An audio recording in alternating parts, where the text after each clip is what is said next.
Hello all, welcome to part 25 of the Wireless LAN Security Mega Primer. So I've called this edition Mood Swings of a Wandering Wi-Fi Client, and you'll know just in a couple of minutes why I called it so. So we all have seen in previous videos that when we looked at hotspot and honeypot based attacks, the client basically had some sort of an open authentication as well as no encryption based SSID stored in its profile, which we exploited. However, a client could have multiple such profiles. They could be open, web, WPA, WPA2, personal, as well as enterprise. And this is where the question arises that how do we go ahead and attack all of these clients? And is it even possible to attack all of these different SSID profiles? Now, there are a bunch of tools out there, but unfortunately, none of them seem to work. So, we'll crack this from basic principles, right? So, here is the question, how do we begin? Now, what we will do is first we will figure out what are the different SSIDs the client is actually probe requesting for, right? And from there on, we will go ahead and create four different access points with open web, WPA personal, and WPA2 personal for that same SSID and see which one the client connects to for that specific profile, right? We leave out WPA, WPA2 enterprise for the time being. I'll come back to it later. So let the games begin. Okay. So hopefully I should have my trusted card. Yes. So let me first create a monitor mode interface.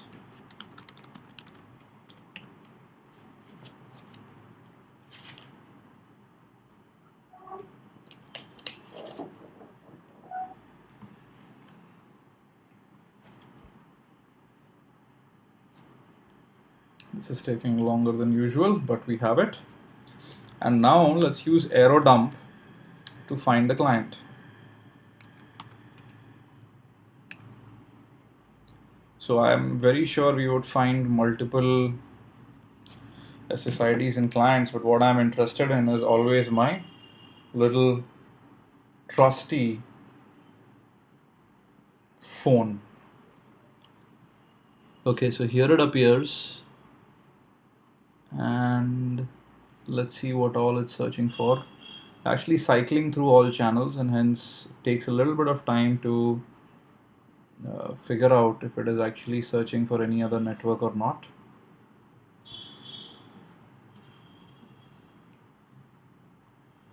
Right, one of the things which we could do, if you notice this is quite bright for you actually.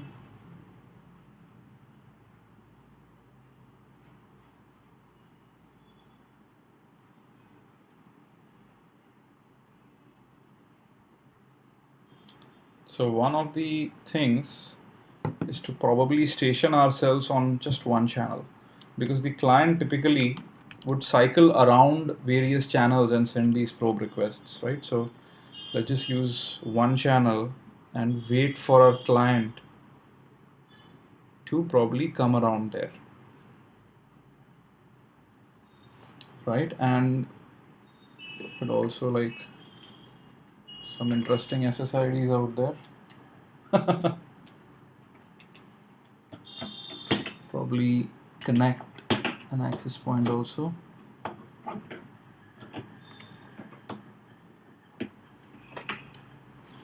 Just add a little bit of more traffic here.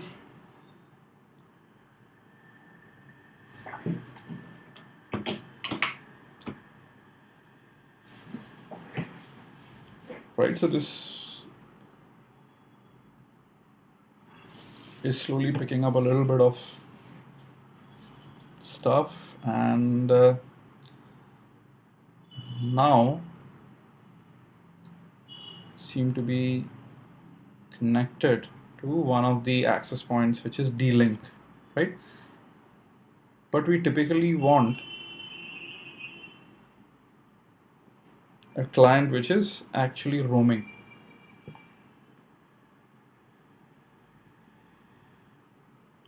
So let's now disconnect the access point. D-Link was the access point which we were kind of using, which is the kind of honeypot access point which is there, right? So now if you notice, the client will be disconnected very soon and it is probing for D-Link once again. This was the access point we had used in the previous demo. If you notice, D-Link is practically down right now, though arrow dump takes a little bit of time to actually show that, right? So there could be multiple such profiles. Now the point is, we do not know what profile is D-Link or Wireless Lab. So what do we really do, right? We know the client is actively probing and could actively search for both of these. So let's go ahead, restart this capture. We also seem to have captured a little WPA handshake. And let's start monitoring on this channel, right? Now here is the question. We know that D-Link is also stored in the client's profile currently because we connected to D-Link. So how do we create different access points with different configurations? Now, as you know, there is only one monitor mode interface, Mon0. But here is the interesting thing. Some of you may already know, you could create multiple monitoring mode interfaces on the same physical interface. So we could just hit start WLAN 0 and this creates Mon1. I could hit this again to create Mon2, hit it again to create Mon3, and hit it one more time to create Mon4. Right? So now when we look at it, we have 5 monitor mode interfaces. One is where all the sniffing and everything is currently happening, right? And D-Link was a profile it has connected to previously, which means it's stored. Now the interesting thing about couple of clients which I can kind of tell you is that they sometimes do not broadcast many of the SSID in their profile. So one of the interesting things I'm noticing with the iPhone is that it is going ahead and searching for Wireless Lab, right? But it's not actively searching for D-Link, but as soon as D-Link appears, it will try to connect to it. Anyway, coming back, once we know there is one such SSID, here is what we'll do. We'll use Airbase NG and create different access points. So the eSSID will always remain D-Link. What we will need to change is the MAC address, which is the BSSID of the access point. So let's call it AA, right? And this would of course have no encryption. So we'll create 4 of them: Open, WEP, WPA PSK, and WPA2 PSK. Okay. So everything has to actually run on the same channel because we actually have one physical card. So the card can only be on one channel. If you put multiple channels, it will start multiplexing and that will not be good, I can tell you. So there's no problem at all. We can keep everything on one channel, right? Which is channel 1 in this case. And then let's give it Mon1 for the first access point. Awesome. So now if we kind of go back here, we are seeing that there is Mon1 with all AAs as MAC address with name D-Link, right? Note this is not showing D-Link, but if you take up a Windows laptop, it would typically end up showing it. Anyway, so now we open another tab, and this time we will go ahead and create a web encrypted access point with the same name. The client is currently down, the client is not up. So we're just creating all of this in the background. it doesn't really matter. I mean, you could be creating and you will notice, well, even before you may reach WPA2, the client may already have connected to one of them. Channel is 1. We want to set the web flag. And quickly check if there is anything else which needs to be set here. Well, I guess nothing else. And this is going to use mon2, right? Just check if there was any other option. Oh, oops, the MAC address will need to be changed here as well. Let's use BBs for this.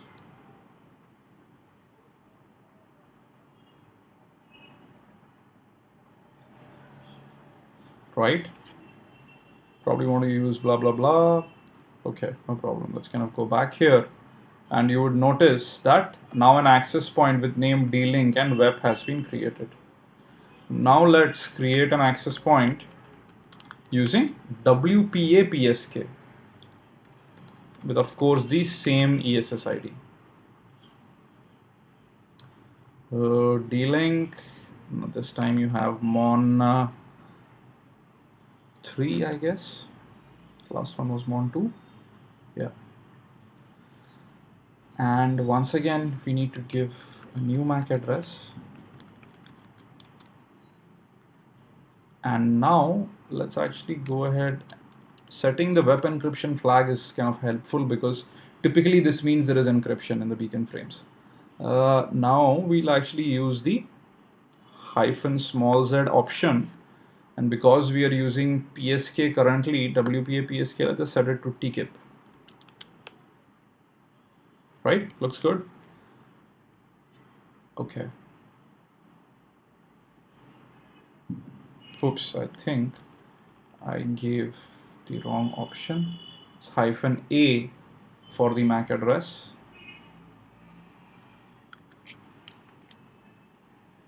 Right, awesome. Now let's kind of go back here and you should see 3 access points. Perfect. Right, if you see in between we had 1 because of the kind of typo which we had, that went off. So we could just quickly restart this to ensure there is less clutter around, right?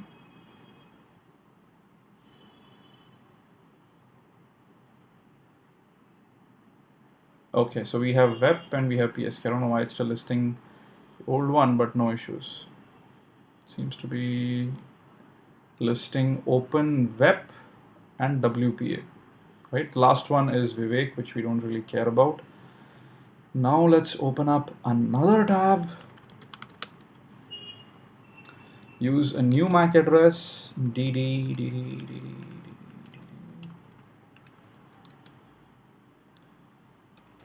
ESS ID remains the same, channel remains the same. This is going to be the mon3 interface. Anything else? I have a very bad memory for options. And now we'll actually end up using the -Z for WPA2. And this time let's give it a CCNP. Seems to be looking okay. We have 0, 1, 2, 3. I think this should be 4. Right, and now we are back here and now we have 4 access points, right? AA is the open one, BB is basically the web one, CC is the WPA PSK, and DD is the WPA2 PSK, right? Awesome. Now let's do the following.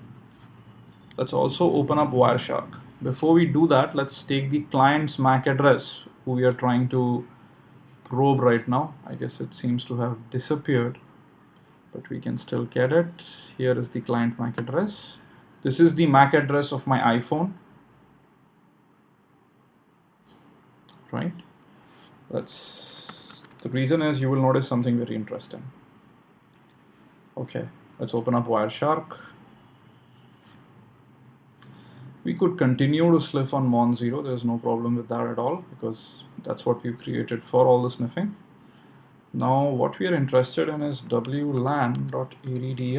equals then the client's MAC address, right? Apply the expression, restart the sniffing. This way, now we can monitor what the client is doing on channel 1. The reason is any interaction the client is going to have with all of these honeypot access points which we just created here is going to be only on channel 1, right? There's one in which there is channel 1 missing. The third one, TKIP. I guess I forgot to give the channel here. Yes. No problem, right? And now one of the additional things which we will do is also store this somewhere, saying honey pot.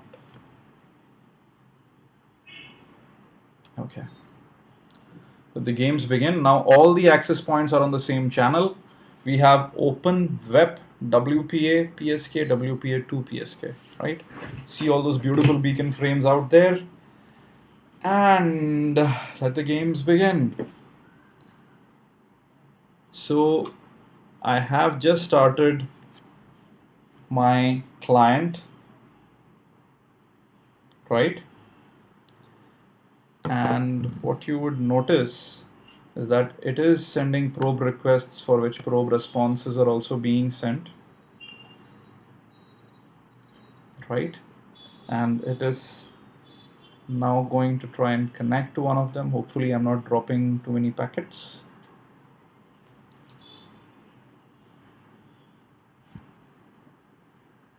And interestingly, the probe request and probe response sequence are kind of going by.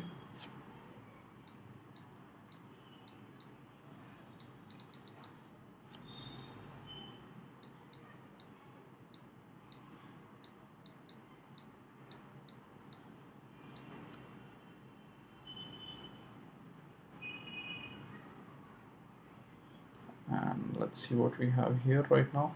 So interestingly, we have managed to capture a WPA handshake, even though like always Wireshark, oops, did I stop the sniffing? Wireshark has been kind of a disappointment. Okay, let's actually restart this thing.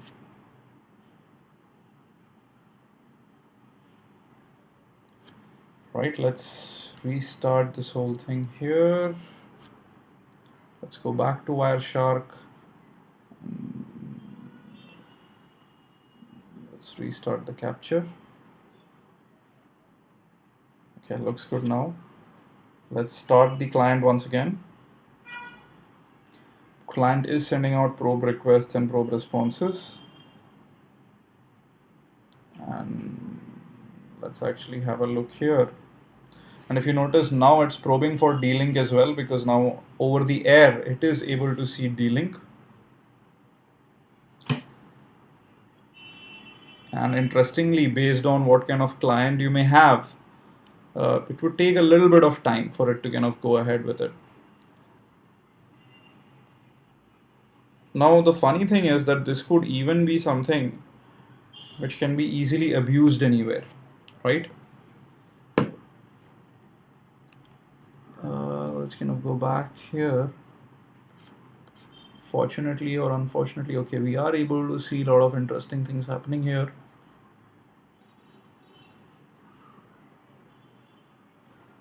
Okay, perfect.